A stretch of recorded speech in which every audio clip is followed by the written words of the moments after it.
daleen ak jàmm ci seen bii di Makane bi TV Makane bi TV di leen indi ay information yu wér te wóor ca tàng-tàng ba di la wax ne kat nga daal di abonné bés cloche de notification bi pour vidéo bu dugal rek ngeen mën cee jot. leen di gërëm di leen wax aussi ne leen Djibril Fall bi ngeen xamoon ak bi ngeen gunge boobu tey jii la gën a réaffirmer sa position incha allah sunu xel xalaatul ñuy nekk ci leneen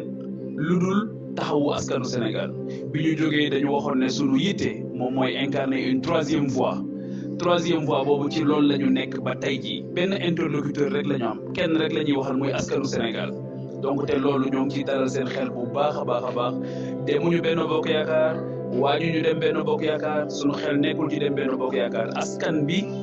rek la ñu yittewoo askan bi rek moom mooy suñu préoccupation loolu ñoo ngi leen koy wax di ci dalal seen xel di leen wax ne leen incha allah li nekk ci suñu kanam moo gën a màgg fuuf te jàpp nañu ne liggéey baa ngi doog a tàmbali waaw li ñu bëgg nag moom ma Samba mënuñu ko jox ma Demba mënuñu ko jox suñu njàmbarte ak suñu dogu ak suñu taxawaay laaj ko ki nga xamante ni moom mooy suñu borom loolu ko li ñu bëgg moom moo ko amee donc ma Samba amu ko ma Demba amu ko donc maa ngi leen di gërëm di leen sant